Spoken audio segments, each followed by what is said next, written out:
जय श्री कृष्णा, राधे राधे। आप सबका प्रभु शरण में बहुत बहुत स्वागत है। हिंदू धर्म शास्त्रों में माघ माह का खास महत्व बताया गया है, क्योंकि इसी माह 12 साल में एक बार सनातन धर्म का सबसे बड़ा मेला कुंभ आयोजित होता है। इस दौरान पवित्र नदियों में स्नान करने का विशेष महत्व होता है। स्नान के बाद दान करना बहुत ही शुभ माना गया है। कहते हैं कि माघ माह में सूर्य देव की उपासना करने से जीवन में आ रहा अंधकार दूर होता है और सफलता के मार्ग खुलते हैं। साथ ही इस माह भगवान विष्णु का पूजन करने से भी पुण्य फल की प्राप्ति होती है। हिंदी कैलेंडर का 11वां महीना माघ का होता है, जो कि पौष पूर्णिमा समाप्त होने के बाद शुरू होता है। पंचांग के अनुसार इस साल पौष पूर्णिमा 13 जनवरी 2025 को थी और इसके बाद आज यानी 14 जनवरी 2025 को मकर संक्रांति का पर्व मनाया जाता है। इसी के साथ माघ माह का भी आरंभ हो रहा है।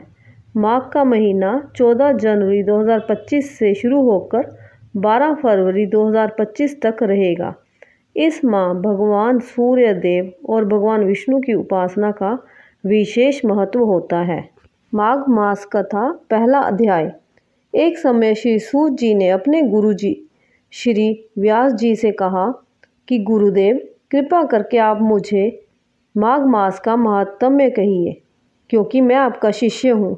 व्यास जी कहने लगे कि रघुवंश के राजा दिलीप एक समय यज्ञ के स्नान के पश्चात पैरों में जूते और सुंदर वस्त्र पहनकर शिकार की सामग्री से युक्त कवच और शोभायमान आभूषण पहने हुए अपने सिपाहियों से घिरे हुए जंगल में शिकार खेलने के लिए अपनी नगरी से बाहर निकले। उनके सिपाही जंगल में शिकार के लिए मृग, व्याघ्र, सिंह आदि जंतुओं की तलाश में इधर उधर फिरने लगे। उस वन में वनस्थली अत्यंत शोभा को प्राप्त हो रही थी। कहीं कहीं मृगों के झुंड फिरते थे, कहीं गीदड़ अपना भयंकर शब्द कर रहे थे, कहीं गैंडों का समूह हाथियों के समान फिर रहा था, कहीं वृक्षों के कोटरों में बैठे हुए उल्लू अपना भयानक शब्द कर रहे थे, कहीं सिंहों के पद चिन्हों के साथ घायल मृगों के रक्त से भूमि लाल हो रही थी, कहीं दूध से भरी थनों वाली सुंदर भैंसें फिर रही थी, कहीं पर सुगंधित पुष्प हरी भरी लताएं वन की शोभा को बढ़ा रही थी, कहीं बड़े बड़े पेड़ खड़े थे तो कहीं पर उन पेड़ों पर बड़े बड़े अजगर और उनकी केंचुलियां भी पड़ी हुई थी। उसी समय राजा के सिपाहियों के बाजे की आवाज़ सुनकर एक मृग वन में से निकलकर भागने लगा और बड़ी बड़ी चौकड़ियां भरता हुआ आगे बढ़ा। राजा ने उसके पीछे अपना घोड़ा दौड़ाया, परंतु मृग पूरी शक्ति से भागने लगा। मृग कांटेदार वृक्षों के एक जंगल में घुसा और राजा ने भी उसके पीछे वन में प्रवेश किया, परंतु दूर जाकर मृग राजा की दृष्टि से ओझल होकर निकल गया। राजा निर्जन वन में अपने सैनिकों सहित प्यास के मारे अति दुखी हो गया।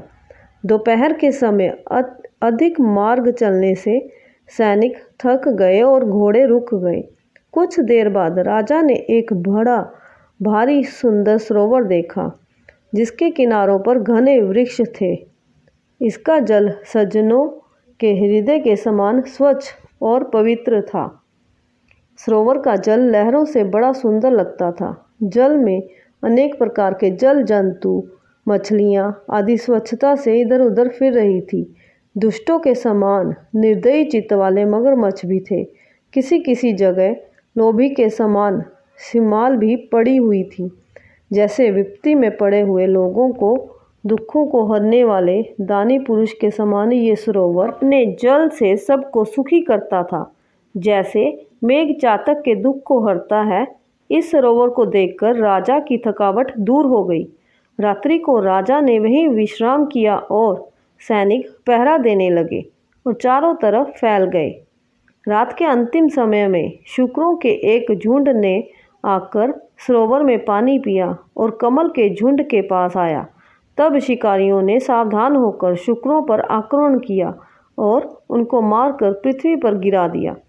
उस समय सब शिकारी कोलाहल करते हुए बड़ी प्रसन्नता के साथ राजा के पास गए और राजा प्रभात हुआ देखकर उनके साथ ही अपनी नगरी की तरफ चल पड़ा, जिसका शरीर तपस्या और नियमों के कारण बिल्कुल सूख गया था, जो मृगछाला और वत्कल पहने हुए था और नख, रोम और केश धारण किए हुए था। राजा ने ऐसे घोर तपस्वी को देखकर बड़े आश्चर्य से उसको प्रणाम किया और हाथ जोड़कर खड़ा हो गया। तपस्वी ने राजा से कहा कि हे राजन, इस पुण्य शुभ माघ में इस सरोवर को छोड़कर तुम यहाँ से क्यों जाने की इच्छा करते हो? तब राजा कहने लगा कि महात्मन, मैं तो माघ मास में स्नान के फल को कुछ भी नहीं जानता। कृपा करके आप विस्तार पूर्वक मुझे बताइए। इस तरह पहला अध्याय समाप्त हुआ। बोलो बांके बिहारी लाल की जय। जुगल जोड़ी सरकार की जय।